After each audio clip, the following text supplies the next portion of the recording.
Hello दोस्तों, आप लोग को स्वागत है डिप्लोमा सेमेस्टर क्लासेस में।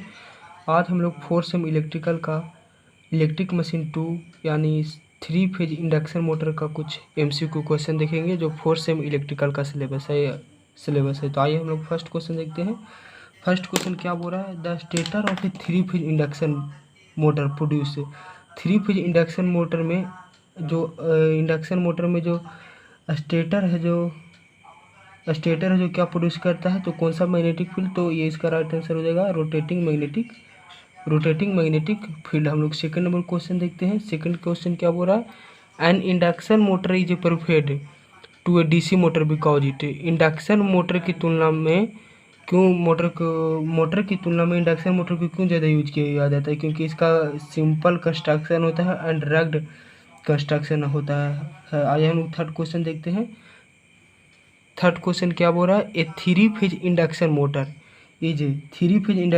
Is essentially a constant speed motor. इसे कांस्टेंट स्पीड मोटर कहते हैं क्योंकि इसमें जो लोड के देने पे जो वेरिएशन होता है जो बहुत कम मात्रा में होता है, इसीलिए इसे हम 3 फेज इंडक्शन मोटर को कांस्टेंट स्पीड मोटर भी बोलते हैं।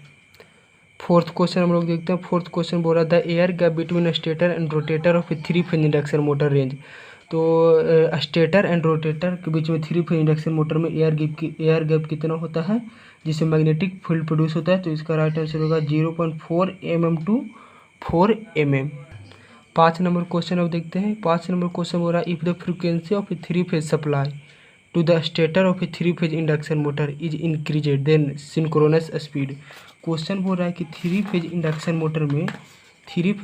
मोटर में हम फ्रीक्वेंसी को इंक्रीज करेंगे तो सिंक्रोनस स्पीड एनएस क्या होगा, तो एफ बराबर होता है एनएस पी भाई 120। तो एफ समानुपाती एनएस, यानी एफ जो फ्रीक्वेंसी है जो डायरेक्टली प्रोपोर्शनल है सिंक्रोनस स्पीड का, तो इसका राइट आंसर हो जाएगा इंक्रीज है। जब हम फ्रीक्वेंसी को इंक्रीज करेंगे तो सिंक्रोनस स्पीड भी इंक्रीज हो जाएगा। 7 नंबर क्वेश्चन बोल रहा है, इन ए 3 phase induction motor the rotator speed is dash the synchronous speed. तो 3 फेज इंडक्शन मोटर में जो रोटेटर स्पीड है जो स्मॉलर देन होता है सिंक्रोनस स्पीड का, इसका राइट आंसर हो जाएगा बी।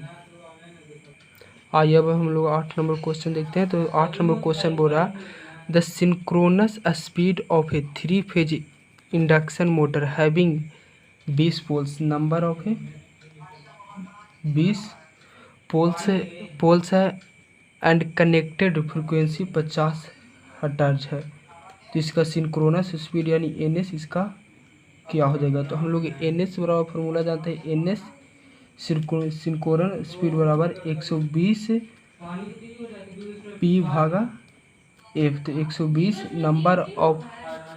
नंबर ऑफ पोल्स कितना दिया हुआ है, 20 दिया हुआ है और एफ 50 हर्ट्ज। तो ये 0 से 0 यानी इसको सोल्व करेंगे तो 300 RPM आंसर हो जाएगा, तो इसका राइट आंसर हो जाएगा 300 RPM।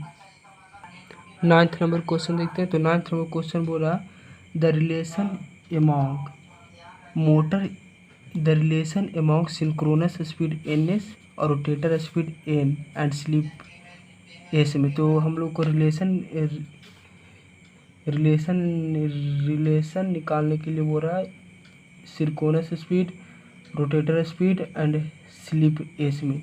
तो हम लोग क्या जानते हैं, स्लिप बराबर हम लोग फार्मूला जानते हैं, यानी एस बराबर क्या होता है, एस बराबर NS माइनस एन भागा NS। तो इसे हम इस तरह सिंप्लीफाई कर सकते हैं, NS भागा NS माइनस एन भागा NS। तो NS कैंसिल हो गया, तो S बराबर 1 माइनस एन भागा NS हो जाएगा।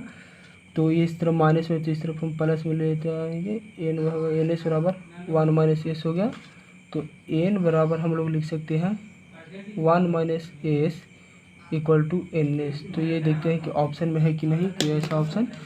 तो देखिए सेकंड नंबर ऑप्शन है N बराबर 1 माइनस S इंटू NS, जहाँ पे NS सिंक्रोनस स्पीड हो गया, S स्लिप हो गया एंड N रोटेटर स्पीड हो गया।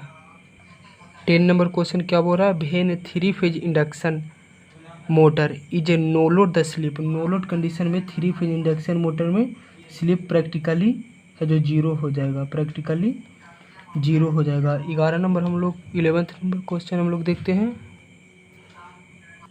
11th नंबर क्वेश्चन हम लोग देखते हैं। बोल रहा है when the rotator of a 3 phase induction motor is blocked the slip, तो इंडक्शन मोटर का रोटेटर ब्लॉक है यानी बंद है, तो इसका एन का मान हो जाएगा जो है 0 हो जाएगा क्योंकि ये ब्लॉक्ड है। रोटेटर स्पीड हो जाएगा 0 हो जाएगा। तो क्या पूछ रहा है, तो इस कंडीशन में स्लिप क्या होगा, तो हम लोग स्लिप बराबर जानते हैं NS माइनस एन भागा NS, जहाँ पे एन है जो रोटेटर स्पीड, NS है जो सिंक्रोनस स्पीड है। तो NS minus rotator speed block होने के कारण क्या हो रहा है, 0 हो जा रहा है, तो भागा NS, तो NS तो इसे हम कैंसिल कर देंगे तो 1 आ जाएगा इसका राइट आंसर। तो इसका राइट आंसर क्या हो जाएगा 1। अब हम लोग इसका आगे का ऑब्जेक्टिव नेक्स्ट वीडियो में देखेंगे। अभी के लिए इतना ही। Thank you.